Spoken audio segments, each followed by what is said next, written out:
Mr. Tooth Decay here. You know, making cavities used to be easy, but it's getting harder now. And mostly because of... Crest! Crest fights cavities, so I'm gonna fight Crest! Now, Crest's got fluoride in it, and Crest is always telling people to match the treats, have checkups, and brush off it with Crest! Fluoride. It is hailed by the Centers of Disease Control and Prevention as one of the 10 great public health achievements of the 20th century.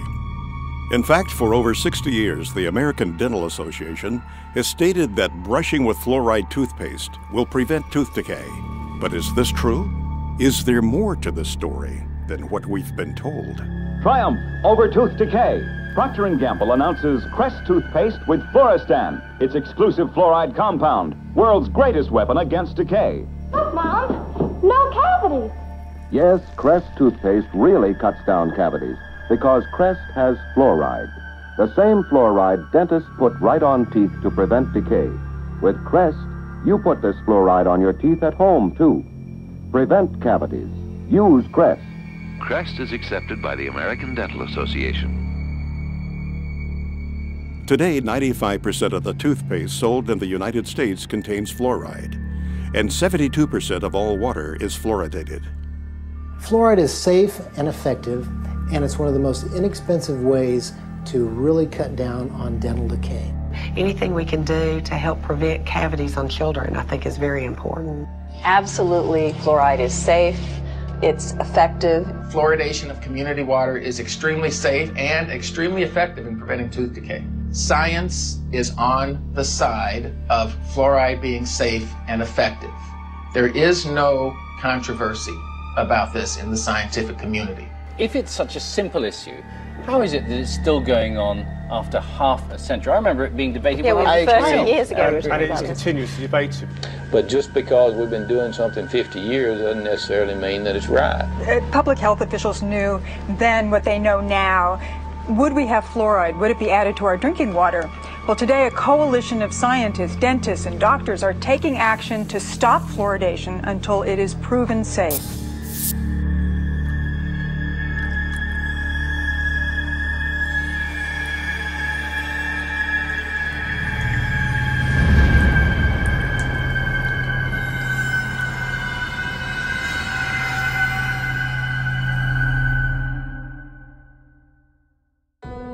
The first widespread commercial use of fluoride was for the eradication of vermin. Since the 1800s, sodium fluoride has been a key ingredient in rat poison and insecticides. These products were commonly used in and around the home to kill lice, mice, rats, and insects. Fluoride proved to be not only a good way to kill rodents, but also an effective way to kill a man. As the use of fluoride became more popular, reports began flooding in of people dying from ingesting this toxic substance. Headlines screamed, "Roach poisoned in pancakes kills 11 men. Rancher takes dose of poison by mistake." Article after article, all having the same tragic endings, proving that sodium fluoride can and does indeed cause death. In fact, during the last part of the 19th century, the Industrial Revolution was taking hold of the modern world. An unfortunate byproduct of this technological revolution was that it created the most toxic pollutants known to man. And the most hazardous and destructive of them all was fluoride. In his award-winning book, The Fluoride Deception, investigative journalist Christopher Bryson examines fluoride's disturbing history. Bryson notes that in its early days, fluoride was a widely known and well-documented killer. Documentation from early lawsuits against fluoride manufacturers clearly shows that fluoride was a hazard, not only to humans, but to the environment as well, with damages reaching into the tens of millions of dollars. By 1930, the aluminum industry was the largest and most influential fluoride polluter. Industrial giants such as Alcoa knew they had to do something. Vegetation and livestock near Alcoa plants were being decimated as toxic fluoride fumes lingered, rendering nearby cattle lame and crippled, even causing death. One newspaper article from that time proclaimed, "During the past year, we had 51 head of cattle die. We had laboratory tests made, and these tests show excessive amounts of fluorine in the liver and kidneys. Also, some of our young cows had lost their teeth. Our saddle horses were so crippled from fluorine poisoning, they had to be shot. The serious nature of fluoride toxicity was beginning to be realized. As a result, fluoride's threat to corporate America was laid out in an exhaustive review conducted by the U.S. Department of Agriculture. Toxicologist Floyd Dietz warned of new medical information exposing fluoride's harmful effects. Danish scientist Kaj Roholm singled out the aluminum industry, specifically Alcoa, as the source of much of the fluoride poisoning. Fluoride was causing irreparable damage, and the word was getting out. Alcoa knew they had to act fast. Their high-powered attorneys sprung into action, quickly buying up farms and paying out settlements. Ironically enough, during that time, the U.S. Public Health Service was under the jurisdiction of the United States Treasury Secretary, Andrew W. Mellon. Mellon was the founder and major stockholder of Alcoa. He was also the founder of the Mellon Institute, an industry-funded research institute that was notorious for giving corporations such as Alcoa the scientific data they needed to defend themselves against lawsuits. The Mellon Institute published questionable and self-serving evidence that supported the effectiveness of fluoride in fighting tooth decay. In doing so, the Mellon Institute rats had put a smiling face on what had been a scientifically recognized environmental and workplace poison. It was an aluminum industry-funded scientist, Dr. Gerald Cox, who worked at the Mellon Institute, that first made the proposal to artificially fluoridate public water supplies. Mellon's economic interest in fluoridation was obvious. Fluoridation provided the chemical industry an opportunity to void liability of their poisonous fluoride waste by means of promoting it as a health benefit. The official human experiments began in Grand Rapids, Michigan on January 25, 1945. 107 barrels of sodium fluoride were delivered to Grand Rapids, where city technicians began tipping them into the city's water supply. They were the first to publicly fluoridate their water. It was to serve as the test city, and its tooth decay rates were to be compared with those of non-fluoridated Muskegon. The study only lasted 5 years. There are no permanent teeth in a child born at the beginning of the study. It was an unblinded study. They did no measure of safety, and they claimed that there was a tremendous benefit to the permanent teeth. Well, there weren't any permanent teeth in the children that were born at the beginning of the study, and soon thereafter they fluoridated Muskegon, the control city. It's a phony baloney study used to demonstrate the benefits, where there are none. Unfortunately, fluoride's ugly side has almost entirely escaped the public view. As Bryson points out, historians have failed to record that fluoride pollution was in fact the biggest legal worry of the industries that were involved in developing the atomic bomb program. As some may remember, the Manhattan Project was a secret program which brought the atomic bomb into existence. But what most people are totally unaware of is the fact that fluoride was an essential element in the production of the atom bomb. There's a guy named Harold Hodge that was the chief toxicologist for the Manhattan Project, and basically, in order to create the nuclear weapons, they needed massive amounts of fluoride. He was hired as a toxicologist or part of the team to determine, is there going to be any toxic effects of fluoride in this project? Really what they were worried about is they were worried about lawsuits. They knew that there was negative effects of fluoride. They had to basically invent this whole scheme so they could use the high levels of fluoride in the Manhattan Project to create atomic and nuclear weapons. For more than 70 years, the Public Health Service has assured society that fluoridation is safe and effective. These assurances have largely rested on the results of the 1945 Newburgh-Kingston fluoride carries trial. This study compared the safety of fluoride in drinking water for 2 New York cities, one fluoridated, the other not fluoridated. The impetus for the first fluoridated city, Grand Rapids, was born from this study. However, recently declassified documents show that this study was a complete fabrication.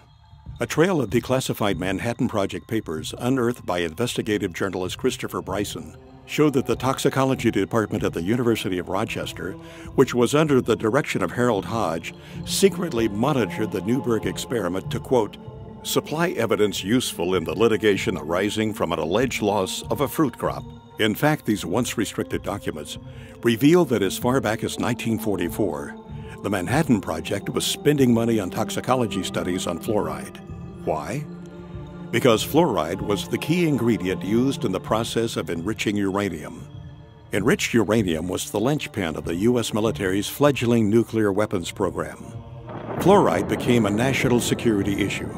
The declassified documents suggest that Newberg was simply another human experiment, one used to justify the interests and advancement of the nuclear industrial state. The final report of Newberg concluded that small concentrations of fluoride were safe. Yet documents reveal that the top fluoride scientist in the U.S., Dr. H. Trindley Dean, known as the father of fluoridation, secretly opposed the experiment, fearing that fluoride's toxicity would be revealed. Until now, Dean's dissent on Newberg has never been made public. There's irrefutable evidence that the U.S. military, the Manhattan Project, the makers of the atomic bomb, concealed evidence of fluoride's harm to their workers, to the community, and to the American public. One study was published in the Journal of the American Dental Association in 1948 by Dale. In these files, Manhattan Project Captain Peter Dale at the University of Rochester reported preliminary results of dental investigations among laboratory fluoride workers at Columbia University. He concluded that fluoride did not prevent cavities in the 95 laboratory workers examined. Quote, "Their teeth seemed to be deteriorating rapidly, and their gums bled more freely. In fact, most of the hydrofluoric acid workers examined had few or no teeth left. They were in large part toothless or nearly toothless. This information, however, was left out of the published version. The published study merely notes that the fluoride workers had fewer cavities than did the unexposed workers. They didn't mention the fact that they had fewer cavities because their teeth had fallen out of their mouths." Since World War II, fluoride has been one of the most destructive environmental pollutants. At one point during the Cold War, fluoride was blamed for more damage claims against industry than all 20 other major air pollutants combined. Fluoride was responsible for one of the most notorious environmental disasters in U.S. history, the town of Donora, Pennsylvania, which jump-started the environmental movement. In 1948, the small mill town lost 20 people, and an estimated 6,000 men, women, and children were sickened by U.S. Steel's dark blanketing smog. Even the town's name betrayed its corporate roots. Donora was an amalgam of the first name of Nora Mellon, the wife of industrialist Andrew W. Mellon. After the Halloween disaster in Donora, Pennsylvania, Philip Stadler, a chemist, went to Donora, and he was able to test and measure and prove that it was fluoride that had caused all those deaths. Sadler quickly went public. Article after article ran the story. Chemist says fluorine gas caused 19 smog deaths. Sadler said, "Chronic fluorine poisoning has been killing people in Donora for a long time. It has left its characteristic trademark on the valley's animals, crops, and vegetation." Both the U.S. Army and the Atomic Energy Commission, now known as the Energy Department, had a secret and vital interest in the outcome of the Donora disaster. If fluoride were fingered for the Donora deaths, it might bring unwanted scrutiny of worker health safety for those in the bomb factories, resulting in damage suits and expensive requirements for air pollution controls. On October 1949, the Public Health Service official report on Donora was released. The 173-page government document appeared to be of similar size to that of the Holy Bible and came to virtually no conclusions. The report's emphasis was on bad weather and that the disaster was therefore an act of God. The report made no mention of fluoride. Could it be there was a vested interest on the part of the government not to upset the public concerning the potential dangers of fluoride? Although it was Gerald Cox's idea that ultimately led to the endorsement of water fluoridation, the man who gave the official endorsement was Federal Security Administrator Oscar R. Ewing, Alcoa's top Wall Street attorney. 9 months after the Donora disaster, Ewing made a surprise announcement for the nation. The U.S. Public Health Service was reversing a long-held position. The ex-Alcoa lawyer declared that his agency now favored adding fluoride to drinking water across the United States. Coincidence? When it came time to choose a public relations representative to persuade public opinion in favor of water fluoridation, Ewing chose none other than the father of public relations himself, Edward Bernays. When they're selling water fluoridation, they didn't just walk out and say it's good for you. They actually hired Edward Bernays, Sigmund Freud's nephew, to sell Americans on how good it was to have silicon fluoride in the water. Edward Bernays was the one that created how to control the population through media and through advertising. Edward Bernays, also known as the father of spin, pioneered the idea of crowd psychology. In 1928, he wrote a book called Propaganda, in which he wrote, "If we understand the mechanism and motives of the group mind, is it not possible to control and regiment the masses according to our will without their knowing it?" He called it the engineering of consent. Bernays introduced the corporate giants to crowd psychology methods and polished techniques to manipulate society. He convinced the population to buy on impulse things they didn't even need. In his writings, he concluded that individuals were controlled by 4 basic motivations: self-preservation, aggression, security, and sex. Bernays' belief was that by appealing to any of these 4 motives, it was possible to manipulate the majority of a population into doing almost anything. You could brainwash them into smoking cigarettes, starting war, electing politicians, you name it. And given the proven effectiveness of these techniques, it was no coincidence that the Aluminum Company of America asked Bernays to head the campaign for the fluoridation of the United States water supply. People like Bernays, were masters of social engineering. His entire thesis, if you will, is that you don't talk to the public in a rational, scientific way. Instead, you appeal to their emotions and you invoke their fears. He was key in getting women to start smoking. He positioned cigarettes as being sexy and individualistic and, power to the woman. That was the framing of why women should start smoking. A consumerist culture was born, and the United States government took notice. U.S. agencies soon adopted Bernays' techniques of manipulation to manufacture the fear of ever-present danger in the minds of the people, to give those in power greater control of what Bernays called the mass mind. He went on to propose in his book Propaganda, those who manipulate this unseen mechanism of society constitute an invisible government, which is the true ruling power of our country. We are governed, our minds are molded, our tastes formed, our ideas suggested, largely by men we have never heard of. This statement holds just as true today as it did in the 20s when Bernays first wrote it. Throughout medical science, including dentistry, poison-producing corporations have always been able to infiltrate major institutions and dominate their narrative. When Christopher Bryson was writing this book, The Fluoride Deception, he reached out to Edward Bernays. Bernays said it was child's play to convince the American public that fluoride was good for them. While the official narrative rang, the case for fluoride had been proven. Some people weren't so quick to jump on the fluoridation bandwagon. Because fluoride had been used for years as a rat poison, to kill coyotes, to kill cockroaches. Some of those opposing fluoridation were in fact dentists. And because of their advocacy for safe water, they were censored by the American Dental Association. If they worked for the Public Health Service, they got fired. If they were team players and kept their mouths shut, they got to keep their job. So out of fear, many people who knew better remained silent. The true story behind water fluoridation can be hard to swallow. The facelift performed on fluoride dating back more than 60 years ago has misled generations. Instead of conjuring up the image of a crippled worker or a poisoned forest, we see smiling children. As a new generation arises, we must sound the alarm yet again. To those who have ears to hear, this film is meant to be a warning.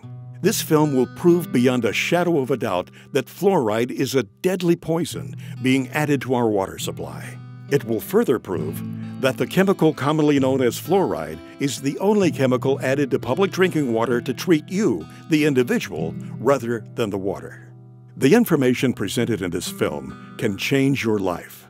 It can help protect your health and the health of your loved ones. It will lay out the real facts behind water fluoridation. It will expose the hidden hand behind the curtain, pulling the levers of industry, corporate profit, and public perception. Fluoridation is neither safe nor effective, but rather a fraud. And honestly, one of the biggest hoaxes ever perpetrated in human history. To say things like tobacco is harmless, fluoride is harmless. Agent Orange is harmless, they say. DDT was harmless. Asbestos, right? Yeah, GMOs now, they say, are harmless. This is a long history of science selling out to corporate interests while the people are systematically poisoned. And to this day, people still believe fluoride is safe in the drinking water, and the majority of dentists still believe it's safe to put in toothpaste and to put in different types of compounds. Most people in America are persuaded that everybody fluoridates their water, and if you're living in a town like Albany or Long Island or Ithaca or somewhere, but the vast majority of the population in the world does not drink fluoridated water. Most of the countries do not fluoridate their water, only about 30. The countries now that have banned the use of fluoride, China, Austria, Belgium, Finland, Germany, Denmark, Norway, Sweden, the Netherlands, Hungary, and Japan. All these countries have said that fluoride, number one, is ineffective and toxic and should not be used.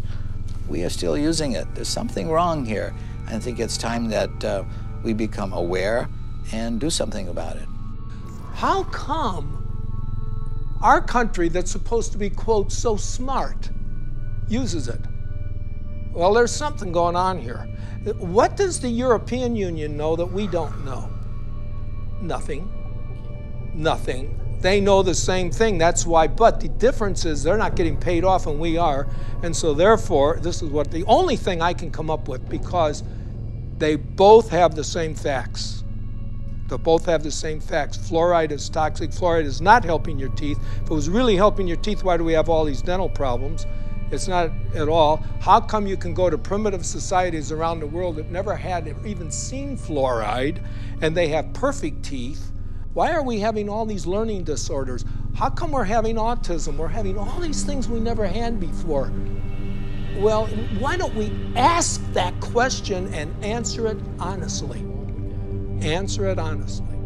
98% of Europe does not fluoridate. Only 8 countries in the world have more than 50% of their population drinking water. America, Australia, New Zealand, Ireland, Israel, Singapore, Malaysia, and Colombia. Only 8. I think Europeans have come to their senses on several issues, not all of them, but on many, GMOs being one of them and fluoride being another. They've rejected these things because they're looking at the evidence. America tends to be way behind the curve on really recognizing reality in the realm of fraudulent hoax science. Our CDC and the liars in Washington, D.C. have only had success in countries that speak English for the vast majority of the disposal of their hazardous waste product. That means that you and I and our children in the United States are the largest consumers of hydrofluosilicic acid. Call it what it is. Hydrofluosilicic acid, what is that? Hydro is water, fluo, fluoride, silicic, sand, and it's missing an electron. It's acidic. It'll kill you. You take your hand, dip it in like that, you're gonna die. Hydrofluosilicic acid does not occur in nature. It's a man-made molecule. And it eats through concrete, glass, stainless steel, fiberglass, plastic. You name it, it'll eat it. So why are we putting that in the water? First tonight, hazmat crews from all across our area responded to a chemical leak this afternoon in Rock Island. The chemical was so strong that it was burning through the concrete there. News 8's Christy Mergenthal has the latest. It was just before 1 o'clock Thursday afternoon when hazmat crews were called to the Rock Island water treatment plant for a chemical spill coming from this tanker truck. The chemical hydrofluorosilicic acid is used to add fluoride to the plant's water. After several hours, crews were able to clean up the leak, allowing operations to return to normal. They had to coordinate starting off the area, obviously, but as far as the treatment of the water and the amount of water being used by the public, there's no effect on that at all. Now, that acid that did spill out is a chemical that they actually use every single day here at the water treatment plant. It adds fluoride to the water. Reporting live in Rock Island, Christy Mergenthal, WQAD Quad Cities News 8. That's how they transport it. It's extremely aggressive. It'll eat through almost anything, including concrete. What is labeled fluoride is not naturally occurring fluoride like you might find in the ground. It's actually a collection. It can be over 100 different chemicals, including some radioactive chemicals, including many cancer-causing chemicals, including heavy metals, neurologically damaging elements that are called fluoride. And then this is dumped into the water supply, and the cities have the doctors and dentists convinced that this is somehow good for your teeth. Fluoride is really a clever way for industry, the mining industry, chemical processing industries, aluminum smelting and processing industries, to eliminate their toxic industrial waste without having to pay for it to be handled as industrial waste. They just slap a new label on it, fluoride. They sell it to cities, and the cities dump it into the water supply. Basically, it's a hazardous waste byproduct of the manufacture of phosphate fertilizer. It's a mining byproduct. They dig up this rock. This rock is no good, as is. So you mix it with sulfuric acid, and this produces soluble phosphate, and that's what becomes the fertilizer. It's a byproduct that they can't do anything with. It's a poison, so they sell it and make fluoride out of it. It was a fraud. It was a scam from the get-go. It is a means of getting rid of fluoride. You allow industry to use your water supply to dispose of their hazardous waste. It's a disposal mechanism. It's a major industrial waste pollutant. They were trying to dump it into the rivers that were going out into the ocean in Florida, and boy, they stopped that. They said, you're polluting, you're killing the fish, and which they were. For 100 years, they decimated the local vegetation, crippled the cattle, damaged the citrus groves in Florida. It was costing them a fortune to handle this as a very serious industrial waste.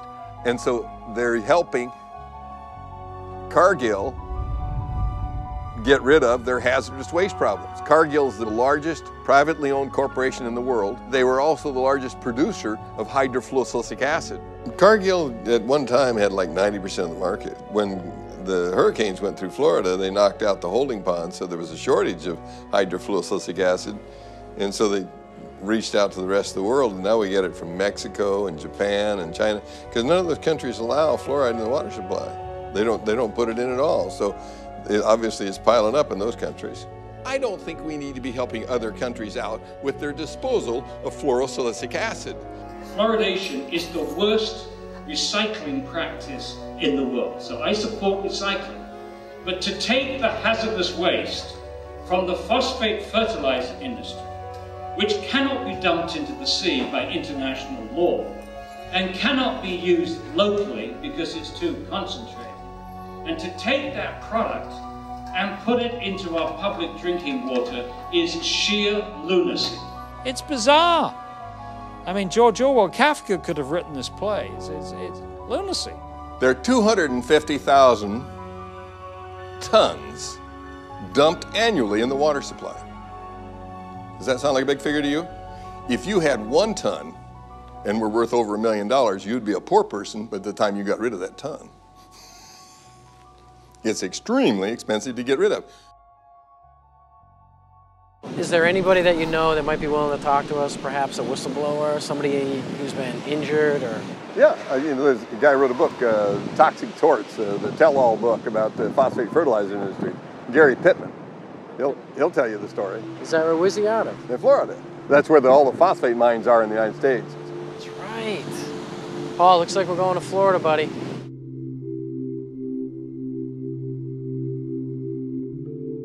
When I first started working at the Occidental Chemical Corporation's chemical plants in the early 1970s, there was no safety program in place. The only equipment you had to wear was a hard hat and safety glasses, and we didn't wear the safety glasses half the time because it wasn't enforced. The environment was very dirty. The air was filled with dust and toxic fumes. We worked 8, 12 hours a day, sometimes longer, sometimes double shifts in those conditions.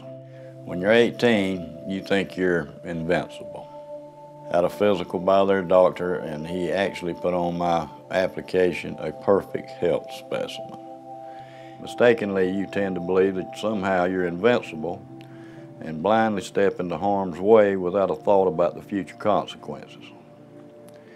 I started working there when I was 18. I was in excellent health. I quickly rose to a supervisory position and was making about $50,000 a year. However, my success came at a high price, my health and well-being. My first and last job was working for Occidental Chemical Company in the phosphoric acid plants in Hamilton County, Florida. So Gary, what made you write this book? I wanted to leave a history behind on what happened to me and some of the co-workers here in this county. And it kind of gives the inside look at a phosphate plant, mainly the chemical plant where phosphoric acid is made. Former employees of Occidental Chemical Corporation have filed a lawsuit against the company. They say they have life-threatening diseases because the company did not follow safety procedures. Paige, they have diseases like leukemia, emphysema, and toxic brain syndrome. For years, doctors struggled to diagnose them, but finally they found a common link. It was the phosphate plant they all worked for. Gary and several other former employees are suing Occidental for failing to provide adequate safety education and gear. One woman's husband died of bone cancer before his battle could make it to court. They messed up my life. They messed up everybody's life, and they're continuing to mess up other people's lives. They need to come in and realize and admit to what they are doing. When Gary Pittman filed a lawsuit against Occidental Chemical Company, he knew what he was getting into. Occidental was a mammoth organization and no stranger to litigation. It was Occidental that had been responsible for one of the most horrendous environmental tragedies in American history, the Love Canal. President Carter declared a state of emergency today in the Love Canal area of New York's Niagara Falls, where toxic chemicals were discovered oozing from the ground. My 3 kids were born with birth defects. My wife's had cancer. This was a site that literally is best described, orange goop, toxic soup is what it has been referred to. You had 80 different chemicals. I mean, some very bad stuff was in these people's backyards, was literally seeping into their basements. Health officials are urging more families to move, but that's not as simple as it seems. Between the years of 1947 and 1953, the Hooker Chemical Corporation, which is a subsidiary of Occidental Chemical, used the Love Canal section of Niagara Falls as a dumping site for toxic waste. Today, we write the final chapter of the environmental disaster called Love Canal. In doing so, we make clear that when people make a mess of our environment, they should and they will be held responsible for cleaning up their mess.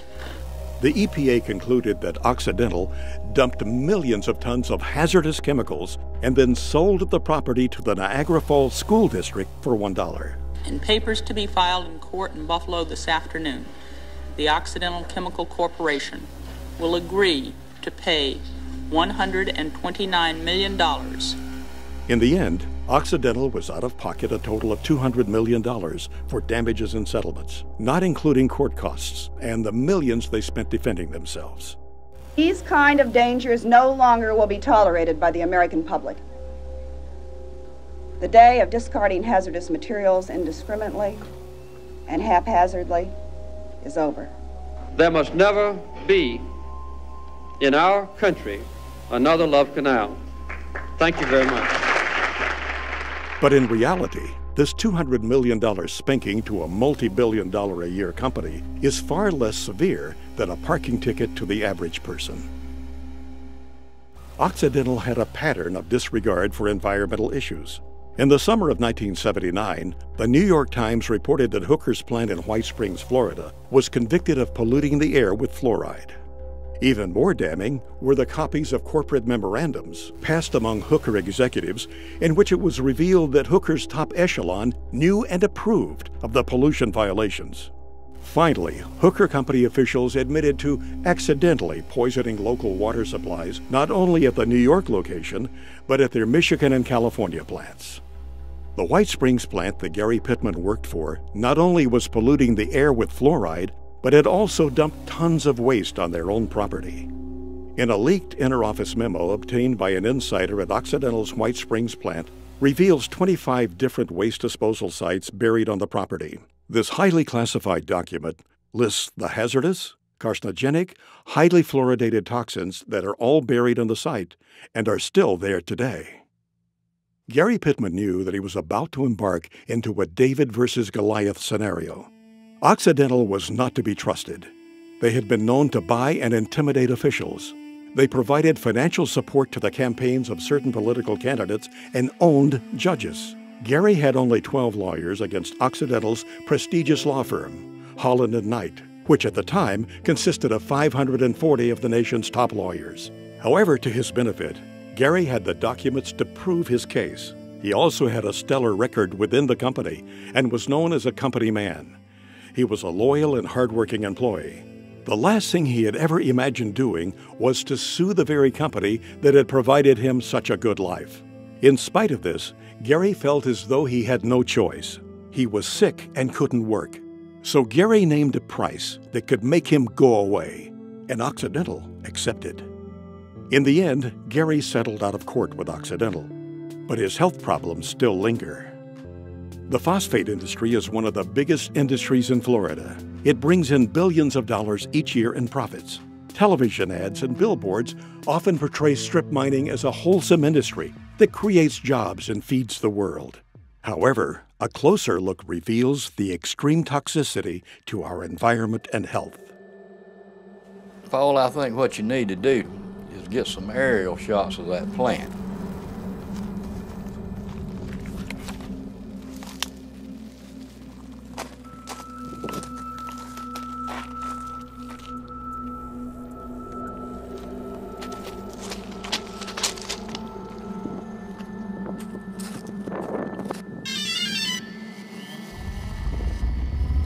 Because you cannot see the devastation going on from just riding down the road. If you could get some aerial shots of that plant, I could point out what's going on, what's happening, you know, and point out where a lot of the pollution's going on and stuff like that. What people don't realize is this is where hydrofluorosilicic acid starts, because you have to mine the rock, you have to make the phosphoric acid, and hydrofluorosilicic acid is made from the fumes off the phosphoric acid. Then it's put into the city's drinking water. I worked out there my whole life, basically, and I never seen that good of shots. You don't see this on Google Earth. I mean, you just see an overview and you get the idea that those are there, but... Yeah, what you see here is, you know, the common person never sees this. They don't really want you to see it either, because then you would know how much devastation, you know, there is at these plants. And you know what's so good about it is the general public's going to get to see this in this new film, and they can, you know, they can decide, you know. And like I said, that's where your hydrofluorosilicic acid starts. That's the way they mine. It's overburdened. They take the overburden off to get to the ore. Basically, they take a nice forest area, they cut down all the trees, they burn all the stumps, and they take all the topsoil off. The overburden is topsoil, subsoil, clays, until they get to the ore.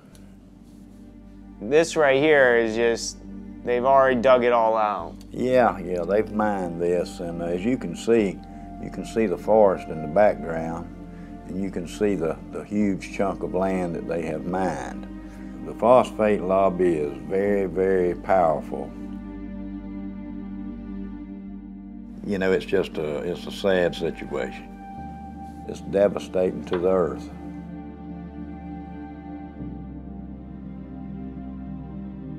This water, this coffee-colored water, it's just hard to describe how bad it is. You know, when you call it water, it's not really water. It's so laden with so many different chemicals, and it contains many elements such as cadmium, chromium, mercury, nickel, beryllium, arsenic, fluorides, lots of fluorides. Lead, and I heard it even has it has radioactive elements in it too. It is radioactive. Uranium-238, radium-226. It also has traces of polonium-210, Very contaminated stuff. A lot of people don't realize that this is some of the worst contamination at a phosphoric acid chemical plant. Where this was all located was wetlands. If you have a wetland, you'll have a heck of a time trying to get a permit to go into a wetland, you know, to do anything. You know, if you want to dig a pond or whatever, they're not going to give you a permit. But somehow these people got permits to dig up all this wetland, and they claim they'll reclaim it, but it'll never be reclaimed like it once was. It's just, there's no way. They will reclaim just enough land, and they'll have a little show place so visitors, and they can go show them what they've been doing. Yeah, we've mined this out, and now this is what we've done. Mm-hmm. And you know, for what they've destroyed out there, you know, what a 10 or 15 or 20 acre plot they've reclaimed. Nah, they're not going to reclaim it. What they'll eventually do, and this is just my prediction, is they'll change the name of this place and they'll form a corporation, and they'll call it something like White Springs Phosphate. And then when they finish mining out the rock, they'll bankrupt.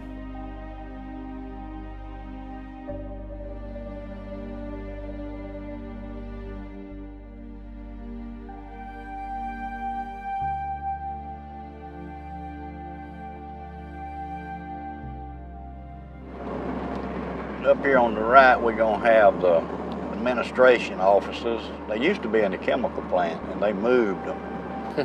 It used to eat the pantyhose off the women's legs. Wow. It says, "To whom it may concern, I worked at the above-named company, Occidental Chemical Company, White Springs, Florida, in 1968 and part of 1969. Our accounting department was located in the admin building, which at that time was located at the chemical plant. Many mornings when we employees would get out of our vehicles, women, our pantyhose would dissolve off of our legs. It was explained to us that it was a chemical fallout, not to worry. Our boss would see that each of us girls would get $1 to get us another pair of pantyhose.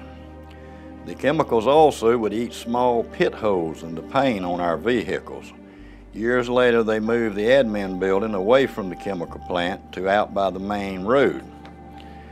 And there's several more names here of other girls that could testify to this.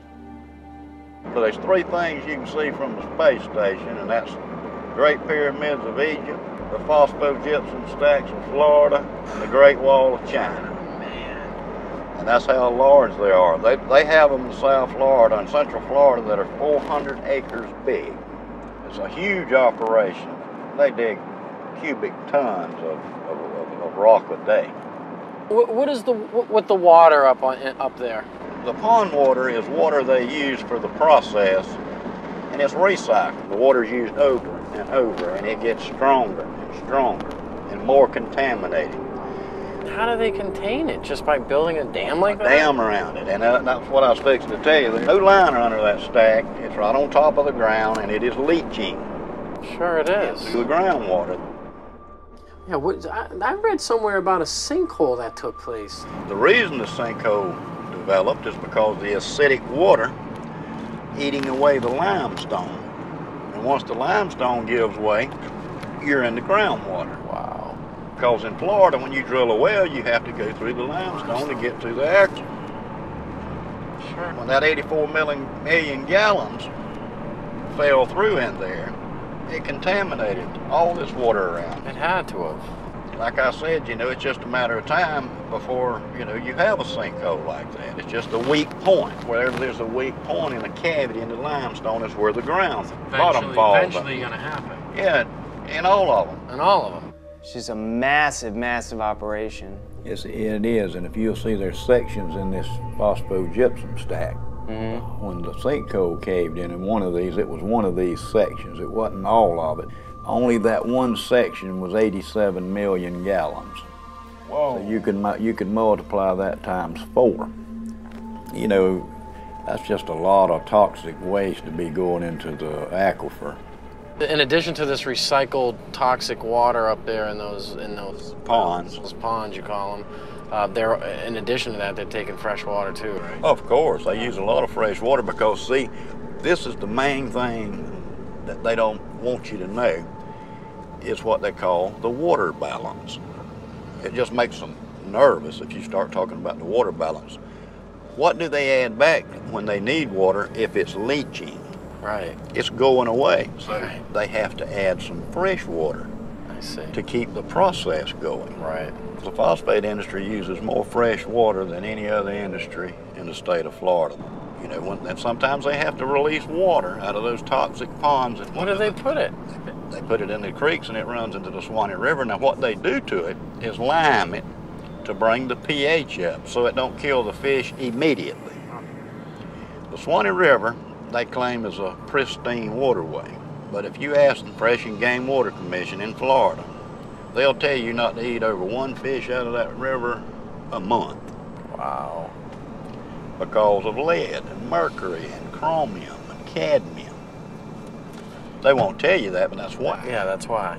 This is just a lot of the documentation I've reached through the years. What really caught my eye was, like we had talked about earlier, the 1972 through 1979 misrepresenting environmental data. And they charged them $575,000 for emitting 10 times the amount of fluoride allowed below. And I was working there when that was going on, and the fumes were just unbelievable. It pit the glass on your windshields, make them so foggy it would etch the glass. Just having your car parked out there while you're at work. Parked. I mean, back in the 60s, you know, I mean, even earlier they realized that those fumes were very toxic. Very toxic. The phosphate company pretty much polices themselves. They have their own crews do their stack testing and all the other environmental things. And, you know, that's kind of like the fox watching the hen house. And I have been involved to where they would go up to test a stack and come down and tell me, so something's wrong. This stack is going to fail. You know, so you look around, find the problem, straighten it out, and say, okay, boys, y'all can go up there and test now. I have also been at the point to where we couldn't find what was wrong, and they were doing the test, and we would just go and open a blind in the fume ducts to allow more fresh air to rush in, so it would dilute the emissions. But I know for a fact that they cheat on these tests. Once you know that, then you lose all faith in these regulatory agencies because you know it's all a farce. In this past, I'd say 6 months, there's been 4 people that I know of that I grew up with. They were younger than me. They were 52, all of them died. And I do honestly believe it has something to do with the phosphate chemical plants out there. I would imagine you've seen some injured employees. I've seen people burned. I've seen people blown up. I saw a man killed, and he was going to weld on a rotary drum filter. And somebody had washed it with a solution of sulfuric acid and pond water. Found out later the guy had struck an arc to weld on that thing, and it exploded. And it killed him, messed up his friend, too, that was helping. Yeah, it's a very hazardous work environment. When you digest phosphate rock with sulfuric acid, that's what you're going to give off, hydrogen fluoride and silicon tetrafluoride. Now, even at that strength, it'll eat up concrete, asphalt, stainless steel, even the fume ducts after a while, which is made out of fiberglass. Very corrosive, the most corrosive acid known to man. Used to etch glass, it's used for a lot of things. One of the things it's used for is to fluoridate drinking water. Who in the world would want to drink water with this stuff in it? The city of Dallas, Texas, like many cities across the nation, spends millions of dollars on contracts with companies like Cargill, Mosaic, and Penco to fluoridate the region's water supply. On Mosaic's website, the product listed for use in water fluoridation is actually called hydrofluorosilicic acid. The Occupational Safety and Health Administration, otherwise known as OSHA, is a U.S. agency that requires companies to produce a material safety data sheet, or an MSDS, for every chemical product in the market.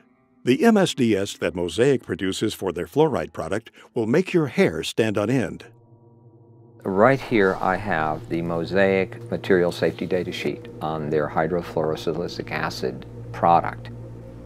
A material safety data sheet is a very important document to disclose safety and health issues about possible exposure to this chemical. The MSDS sheet is supposed to inform you about what is this chemical, what's in it. So what we find in the case of the Mosaic, their hydrofluorosilicic acid, is that it is not a pharmaceutical grade product, it is an industrial grade chemical. And under Section 2, hazard identification, it identifies a health hazard as being corrosive to the skin, the eyes, and the mucous membranes. If you come in contact with it through the skin or inhalation or ingestion, such as swallowing it, it may cause severe irritation and burns. And so on the second page, it identifies potential health effects, and it mentions that it's corrosive to the eye, corrosive to the skin, corrosive through inhalation, such as breathing, corrosive if you swallow it. In this, they're basically giving these health effects due to hydrofluorosilicic acid and a high concentration. It's less clear at what concentration this won't happen at. As a chemist, I've looked at scores of material safety data sheets, and never in my career have I seen a warning for children in an MSDS, material safety data sheet. What happens is the companies that's producing this chemical realizes they have a revenue stream that's a little risky for them from a liability standpoint on how their customers are using this chemical. And so they've now put a warning in their material safety data sheet, warning for fluorosis, osteosclerosis if exposure occurs during enamel formation. There are no children working in these chemical plants. There are no children being chemical handlers. So this warning is for the end user. And so we've presented this to the City Council, and they have now been alerted that their own supplier has put a warning. And this is where we came across and said, you now need to put a warning, at least for children that you've received from your supplier. You need to put that downstream. So now the liability is on them too. Hydrofluorosilicic acid has no known benefit in human or any physiological system. It's not even useful in any mammal. So adding that to the public water supply for an alleged benefit is a fraud, and it's a crime against the citizens of this country, and it's cumulative over a lifetime. It is a very noxious poison, and you do not have to take my word for it. If you've got a Webster's dictionary, open it up. One of the definitions is fluoride, a violent protoplasmic poison. Then you have to go look up protoplasm. We are protoplasm, so violent protoplasm for us. Say, let's put that in the water and see how the kids turn out. Well, you know, as we're learning, it seems like there are no rewards to this. It just seems, it's just all risks. It's all risk. It's a big lie. There's no benefit whatsoever. It's all risk. Let's get to the science. That's what I say. Instead of covering it up, let's look at the science. What do these fluoride chemicals actually do to human beings? There's all kinds of research out there showing it really disturbs the functioning of the body in a number of ways. Inactivates 62 enzymes, increases the aging process, increases the incidence of cancers and tumors up to 17%, disrupts the immune system, causes genetic damage, interrupts RNA and DNA, repair enzymes activity, increases arthritis, and is a system poison. These are all validated by scientific data. We have in America today all of the symptoms of hypothyroidism, obesity, heart disease, neurological impairment. I have been very sick. I was diagnosed with hypothyroidism about 10 years ago. There was no family history in my background that explained why I had this thyroid illness. What were some of your side effects? Feeling very cold, hair loss, concentration issues. It really controls your metabolism. So I had gained about 10 to 15 pounds, which is very unusual. I was very athletic my whole life and never was overweight. So I gained weight.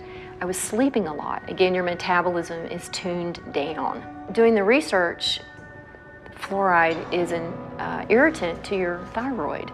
Your thyroid wants iodine.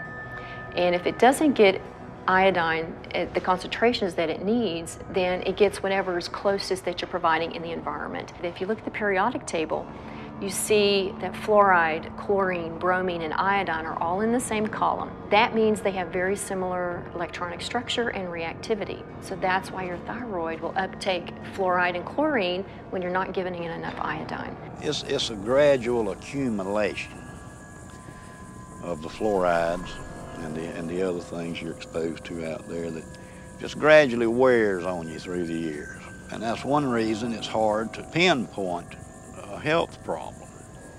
Because, you know, you work out there 6, 7, 8, 10 years before you start noticing things, and then it's almost too late then because it's already done the damage. But I've been real weak and just lethargic. Yeah. So when the blood work come back, the guy asked me, he said, "What have you been doing?" I said, "Nothing the last few days. I've been laying on the couch at home, you know, I ain't felt well." He said, "You sure you hadn't fell off of a building or something?" He said, "Look," he said, "you have a muscle destructive process going on." That was exactly what he told me. And I said, what does that mean? He said, "You got a muscle destructive process going on and there's nothing I can do to help you." One of the key questions is, if you run the world and you don't want competition, how do you shut down people's consciousness? How do you do that? Well, you put poisons effectively into the water supply that compromise these gateways of consciousness. And fluoride is one of the most powerful poisons that is routinely used for this purpose. The pineal gland is actually kind of located in the center of the brain, and it secretes two hormones, DMT and melatonin. Melatonin actually regulates your sleep cycles, and it's kind of like a feel-good hormone, which also helps regulate your puberty, and it helps regulate all your hormone structures inside your system. The pineal gland to me is so important because it's been regarded as like the third eye, and even in Egyptian times they call it the eye of Horus. They call it the pineal gland because it kind of resembles a pine cone. And if you look at the staff that the Pope has, it has a pine cone on it. And if you look at statues throughout the Vatican and throughout history, you'll see the shape of a pine cone, and you'll see symbols showing the importance of the pineal gland. Now, the pineal gland is also regarded in some religions as the seat of the soul, or it's your gateway or your connection to God. If you know that the pineal gland is the consciousness of the human, and that could be your connection with God, why not take it out? And the fastest and easiest way to take out the pineal gland and to calcify the pineal gland would be with fluoride, because fluoride has an affinity for those areas in the body that produce calcium hydroxyapatite. Today in the United States, children are reaching puberty much earlier in age than they did in the past. Some evidence indicates that fluoride, via its effect on the pineal gland, could be a contributing cause to this trend. In 1997, Jennifer Luke published her PhD thesis on fluoride in the pineal gland. In her dissertation, she conducted animal studies and concluded that fluoride exposure has been found to cause early puberty in females. Similar findings have been reported in 2 epidemiological studies of human populations that are drinking fluoridated water. The first study was conducted in 1945 during the Newburgh versus Kingston fluoridation trial. It was discovered that girls in fluoridated Newburgh were reaching menstruation on average 5 months earlier than the girls in unfluoridated Kingston. But the result was not thought to be significant at the time. In 1983, another study was conducted in which a man with the last name of Farkas reported that girls living in highly fluoridated towns began their first menstruation cycles at a much younger age than girls living in less fluoridated areas. When the pineal gland is calcified, it causes an onset of puberty. In my documentary, Crippling Waters, one of the ladies in there, we called her the star, a 9-year-old girl. Take a look at her. Does she look 9? She's exposed to high fluoride in her family's well water. Her dad, who's only 20 years older, is starting to bend over like this and starting to become crippled. He can't put his hands above his head. The calcification of the pineal gland is an adaptive process so that that child can have babies by the time she's 14 because she's going to be crippled by the time she's 40. Fluoride's role in earlier puberty needs more thorough investigation. When one considers the seriousness of a possible interference by fluoride on a growing child's pineal gland, it underlines the negative and dangerous effects of fluoridation. Dave, so what we're learning is kind of frightening because it seems to me that once it's in your body, is it there to stay? Yes, you can't get it out. You can cut some of the harm by mitigating the damage and avoid it like the plague, but you really can't get it out because it's stuck in your bones. And that's why you have all the skeletal symptoms, you know, the joint pain, the arthritis, and all that stuff. The first signs that fluoride is poisoning your bones is pains in the joints, stiffness in the joints, pains in the bones. Well, you go to the doctor with pain in a joint, he says, oh, you got arthritis. Well, arthritis, joint, ritis, pain, oh, okay, joint pain. So we got somebody speaking to us in Latin, oh, you got joint pain, super duper. We have millions of people with arthritis in the United States and in fluoridated countries, 1 in 3 adults. Nobody's ever looked to see if some of those arthritis cases may have been caused or exacerbated by fluoride. Just not looking. Are bones with more fluoride stronger or less strong? And the answer is less strong. And they got studies where they tried to give them a dose of fluoride, sodium fluoride, to cause an increase in bone mass. It did, but it weakened the bone itself. So those are case-controlled studies. That's the gold standard in medicine. So we have case-controlled studies showing that if you give people fluoride, it accumulates in their bones and it causes the bones to become white, opaque, increases the bone density, decreases the bone tensile strength. And they actually took bone that was removed from people for the purpose of replacing a joint or a hip, put it in a little device here where you put a weight on there and snap it, and they showed that the more fluoride in the bone, the quicker it snaps. Have you ever wondered, how come everybody has hip replacements, knee replacements? I mean, you can go on and on. I can think back when I was a kid, that didn't happen. You didn't see all these crippled people. I mean, you saw a few, but it wasn't common. I mean, how does it end up in our bones? Is it that where our body just finds? It's calcium-rich tissue, so your body parks it there because it's got to dispose of it some way, otherwise it would kill you.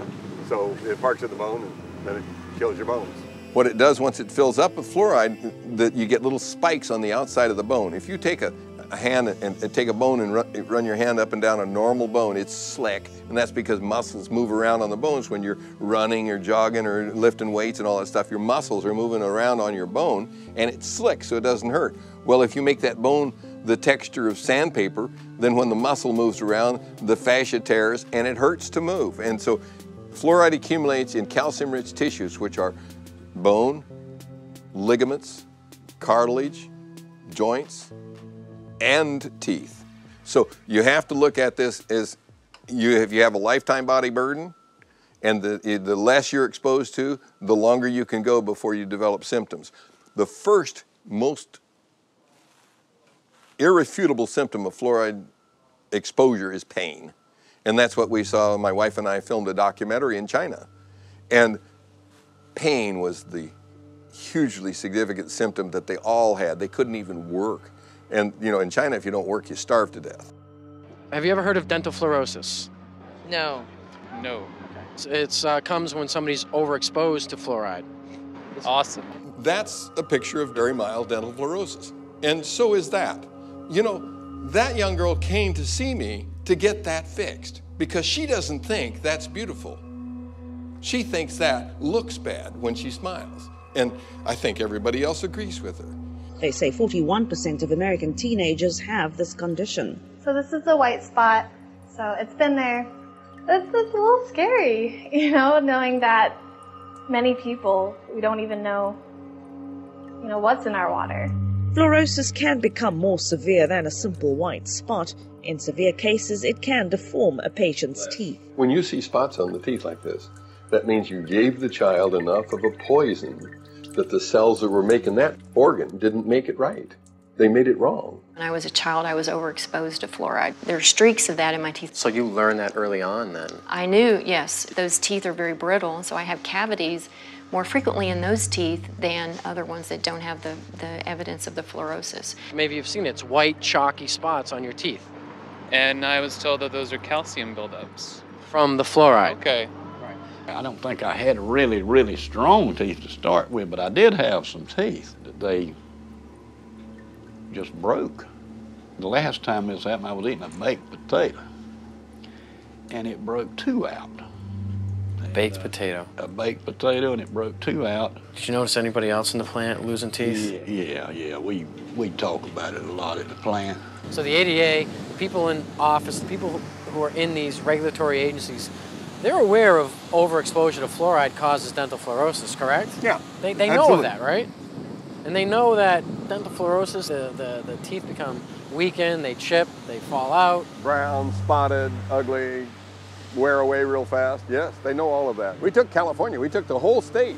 There's no difference in dental care costs for welfare from one end of the state to the other, regardless of the amount of fluoride in the water, whether it's 0.1, 0.2, 0.3, no difference. So if there was a tremendous benefit, you ought to be able to see that, and it doesn't show up at all in the computer data. So that's why they won't debate you.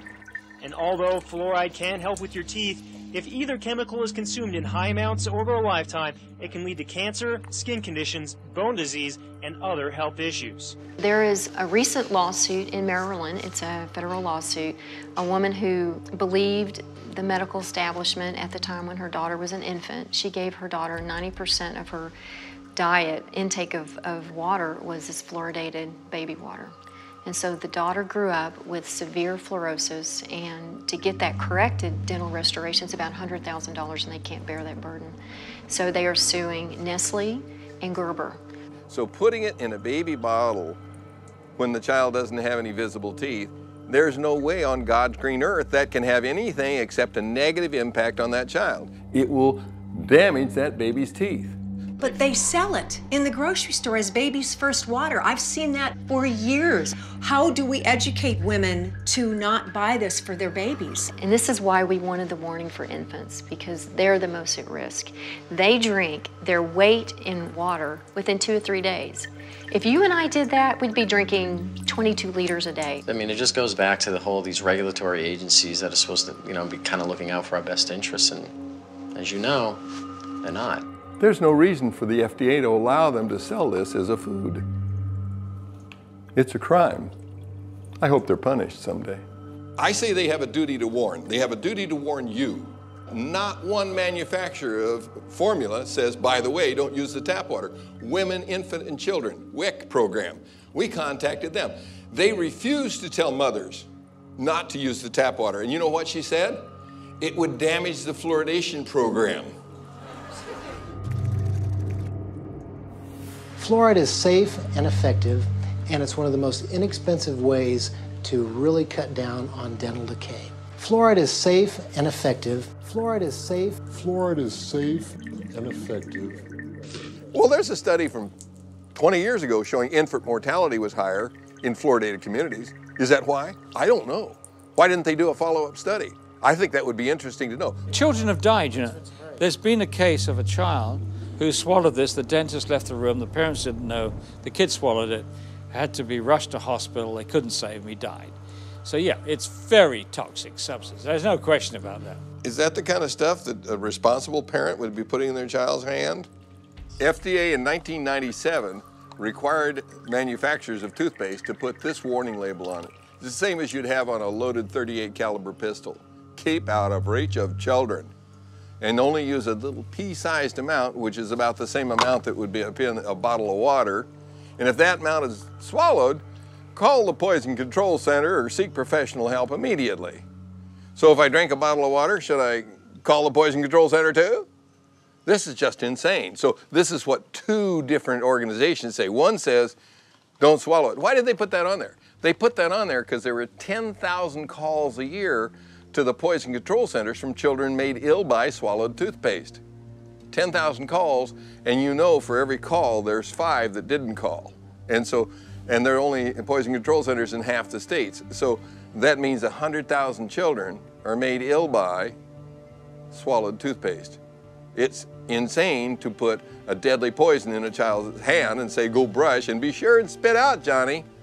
Fluoride has been a slow process of introduction into the dental profession where it's commonplace for us to consider fluoride as the thing to do to help decay. But we now know, statistics have shown us, that fluoride is not working. It's very toxic to you and can cause everything from cancer to depression. So, yeah, it's a serious issue. You are meant to have the right to informed consent to medication.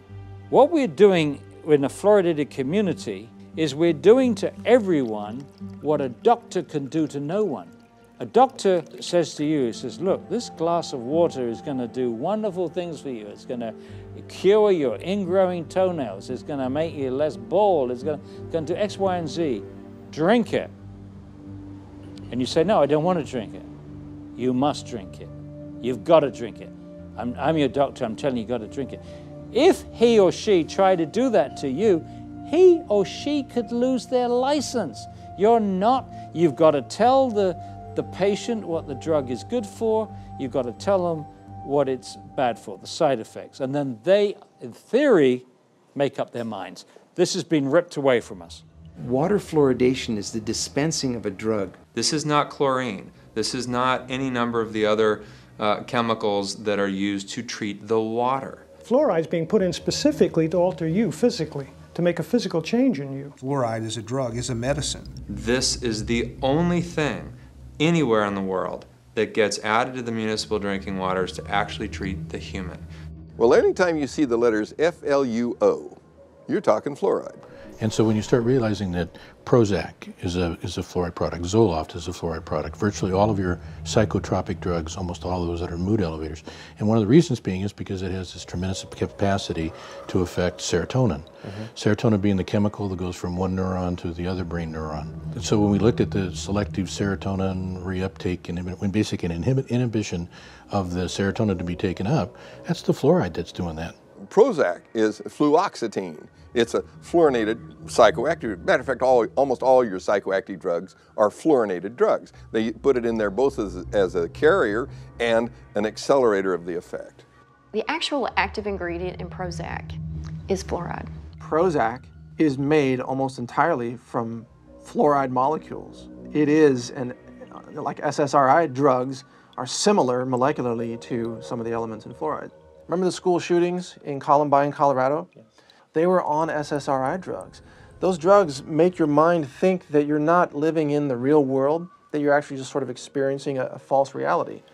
And I think fluoride has much the same effect. There's tons of products that are pharmaceutical products that, in some cases, the fluoride is just being used to what I call potentiate it, to actually make it a stronger one. Fen-Phen, which was the diet drug that was taken off the, well, why did they take it off? Well, fenfluramine, you can hear the fluoride part in there.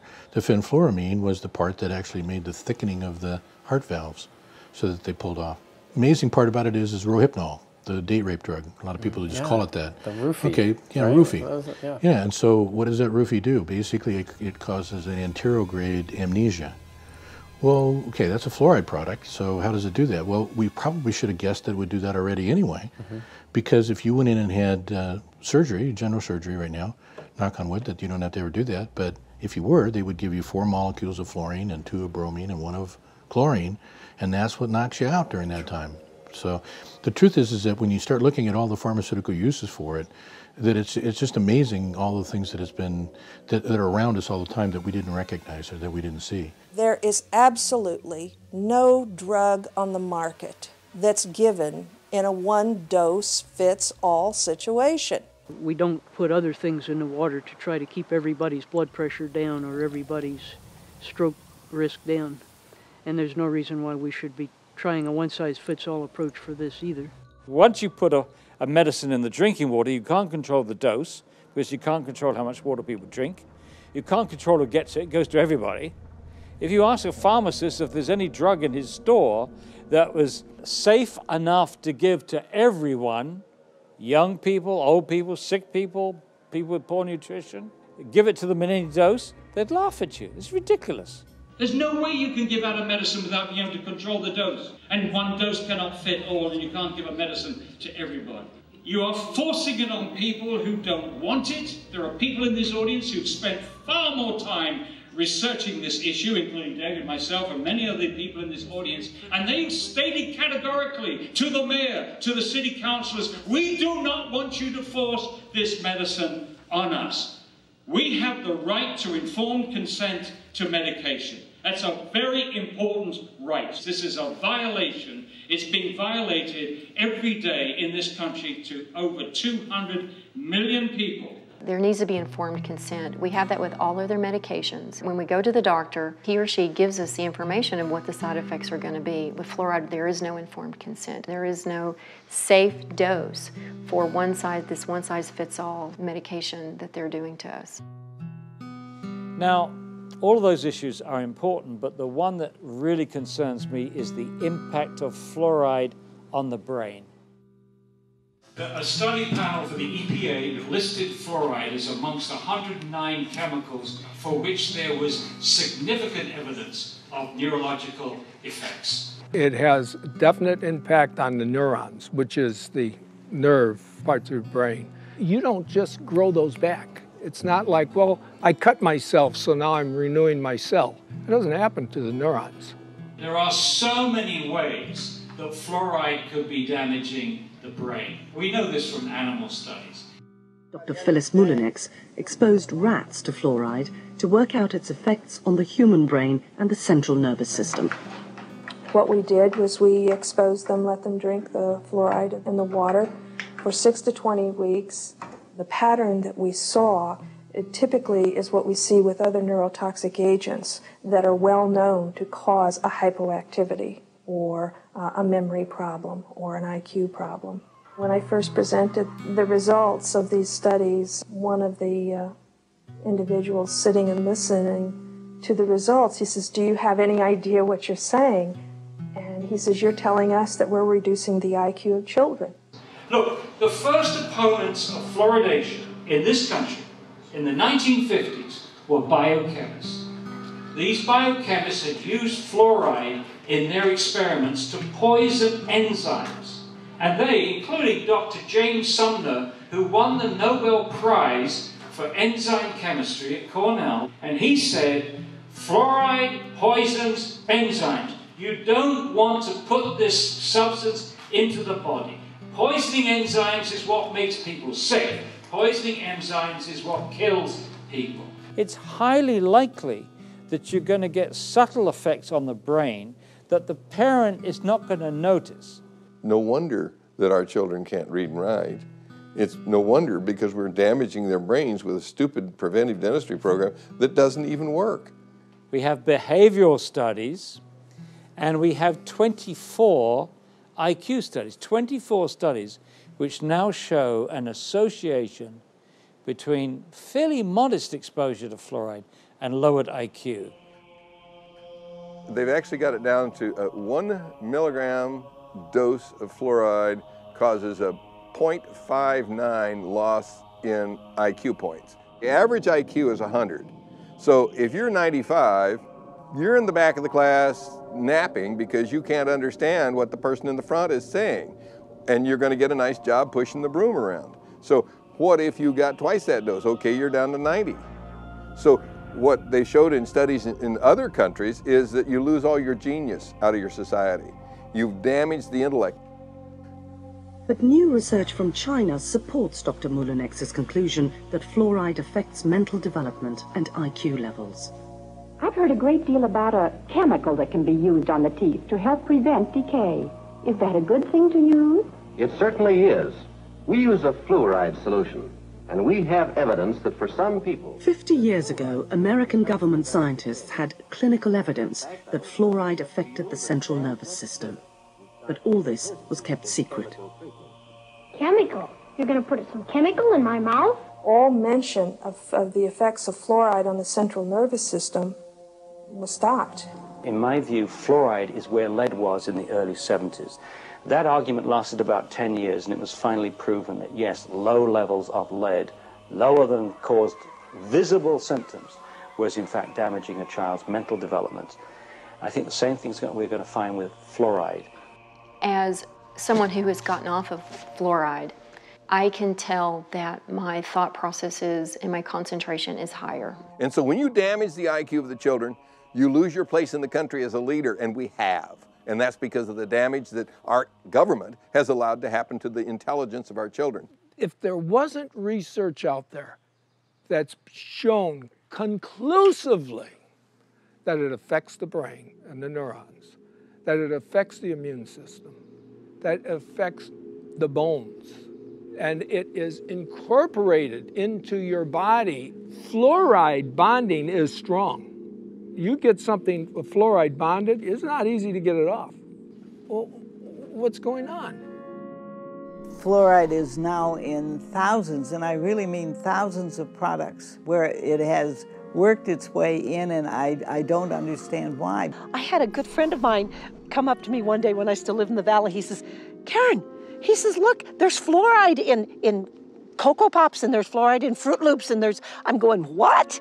What the heck is it doing in that stuff? Pesticides operate in a lot of cases because they have fluoridated compounds. Sadly, the dentists have begun to add fluoride to their filling materials, their cements, they even put a varnish on children's teeth. I don't believe these have been legitimately FDA approved. I've checked on them. There's no new drug applications on file for fluoride to be ingested, and none have been submitted. So if you're going to give a child a dose of fluoride, show me the FDA approval where that's beneficial and even safe. It doesn't exist. The medical system that tries to say we need to ingest fluoride, that's really the only element they believe in. They won't recommend magnesium to reduce heart attacks. They won't recommend calcium. They won't recommend zinc for immune boosting function. They only believe in one element, and it's fluorine. You know, how come they don't look at the other elements that are needed? See, that's why it's very selective. It's a dogma. There is no, selenium waste product that they have to get rid of. That's why you don't hear about the benefits of selenium from industry. Right. But selenium is an anti-cancer element, and most people are deficient in it.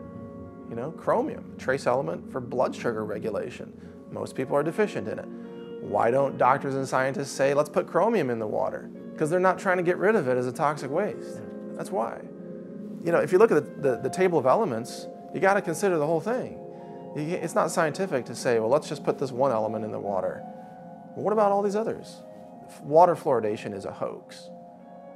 It's not scientific. It's not good medicine. It's not public health policy. It's a desperate attempt by certain industries to eliminate a toxic poison by feeding it to the people and calling it public health when it's clearly waste disposal. It comes down to this? Yeah, the government's paying 35 dentists at the Center for Disease Control to go out and promote the addition of silicon fluoride to the public drinking water. So it's making a lot of people who can't do dentistry money.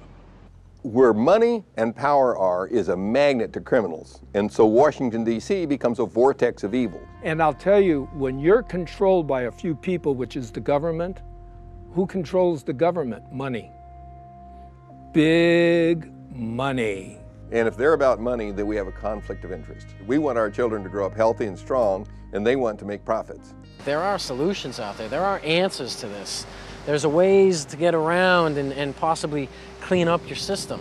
What can we do? The best thing you can do is look at what the body's made of, which is water. Every living substance is composed of water. People ask me, what's the easiest, simplest way to start regaining my health? I say, change the water. When you start flooding your body with water, if you have no access to anything else, no supplements, and eating clean foods, which would mean raw, organic fruits and vegetables, and if you have access to superfoods, which would be like chlorella, spirulina, blue-green algae, stuff like that, I still think that distilled water is the best. I recommend adding organic apple cider vinegar to their distilled water, because what it does is it brings it back to life. When you distilled water, you lose all the minerals in it. It's a clean water, but it's not an active live water. So what I do and what I recommend, you can get a distiller for $300 or $400 and run your tap water right through the distillation unit and fill up your 5-gallon water containers. And then every time that you fill it up, put a little cap full of organic apple cider vinegar in there, the raw kind, and then you're getting vital nutrients, live enzymes, probiotics, and it's just one of the cheapest, most effective ways to regain your health or to just, you know, give you a lot of good, active, live nutrients, and it brings the water back to life. But you know, the big problem is you can get the best water in the world to drink and cook with, but what are you going to do about your shower? In fact, I would even say don't shower in tap water. That's so toxic that, look, where I live now, I'm drinking and showering in either rainwater or well water.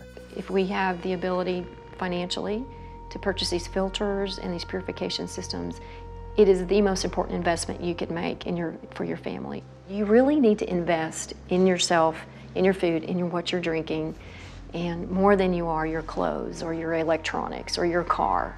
It is the priority. When you accumulate all these chemicals in your body, you have to do something to get rid of it.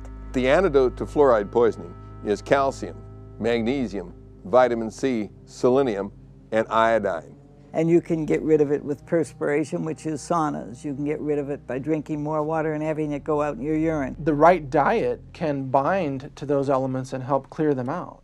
I'm not drinking any more water with fluoride. I'm not eating foods with fluoride. I'm not cooking my pasta rice soups with that fluoridated water. So I completely took it out of my diet. Considering the fact that fluoride toxicity has become a huge problem, kind of teamed up with Alex Jones and his staff over there, and I was asked, what can we do? There's no product on the market that targets specifically fluoride detoxification or fluoride cleansing.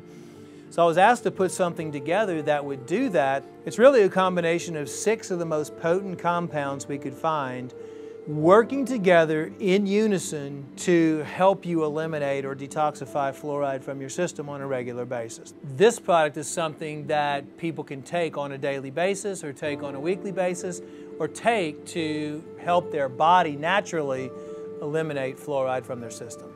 There are 2 strategies for really getting fluoride out of the water supply. One is that you can have the citizens, protest, go to the city council meetings, rise up against the chemical tyrants, and demand clean water. Just demand clean water, that's it. And if more people would do something like this, instead of just turning a blind eye, that's what's wrong with our country. People see wrongdoing, but they just pass it by, let somebody else take care of it. So I imagine you're kind of going to be the Lone Ranger standing up and saying, I don't want my water medicated anymore. We should be calling our congressmen and trying to say, hey, what are you doing out there? What are you doing around the well? That's our water. I should have to choose if I want fluoride in my water. Why am I demanded that I have to have fluoride in my water? If enough people will contact their legislators, contact them either through phone calls, through snail mail. I mean, if they get enough of that on a particular issue, by golly, they do set up and take notice. Go there and bitch, because that's your public servant, okay? Last time I checked, they work for you. You got to get a lot of people angry enough that they'll go out and stand in the rain and tell the city council that they're not going to get reelected if they don't do what we tell them. They're not going to keep their seat if they continue to poison our water. If you follow the democratic process, then this issue has already been solved. Unite and let's make it happen, because I was thinking about it today, and I'll just wrap with this, but I was thinking about it today because I knew you were coming over, and I just sat there and I literally just prayed to God. I said, God, I don't know there's got to be a way. Open up a way that we can help this nation and the world get its health back, and let health be the #1 priority and profits the next, not profits over health.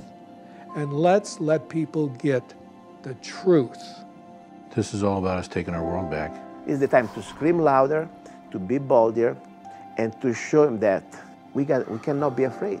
It's time that the people stand up, the silent majority, for their health. Get it out of your community, and then you can drink the water at home, you can drink the water in your office, you can drink the water in the restaurants and in friends' houses, and so you don't have to worry anymore. The alleged reason for adding fluoride to the public water supply is to reduce tooth decay. But tooth decay isn't caused by a deficiency of fluoride. It's caused because there's scum on the teeth and bad diet. So the real solution is to take Something like a nice toothbrush that was invented by C.C. Bass. Cram it in the gums and knock the scum off. So if you really wanted to reduce tooth decay, you'd make sure that every child had a big handful of toothbrushes and knew how to use them. And you dig all the scum off the gums because it's scum living on the teeth that causes tooth decay. I don't want to poison the scum, I want to scrub it off the teeth and then not feed it. So you don't give it sugar, white flour, and bad food, processed foods. You give it good foods. Then you will have wonderful teeth and abundant good health. Is there hope? There's always hope. I mean, that's what I tell everybody. Even when I had cancer patients, I always say, listen, there's always hope. When you feel healthy, you feel self-confident. And when you feel self-confident, you feel successful. So regardless of how bad things are, you can never lose hope. I mean, you always have to know that there's always change and there's always things you can do. Even if you do one tiny thing every single day, you're still positively changing. And if you tell one person, or if you pass an email out, or you share information, once we hit critical point, which we're almost at, it's like the 100th monkey phenomenon. The mass consciousness will change. And I believe we're almost there. So never give up, and always, no matter what, never give up hope, because that's what you have. I just want to thank you from the bottom of my heart. You're such a sweet, sweet soul. Again, Charlie, thank you so much for letting us come by here today. Well, I would just like to say, great speech, man.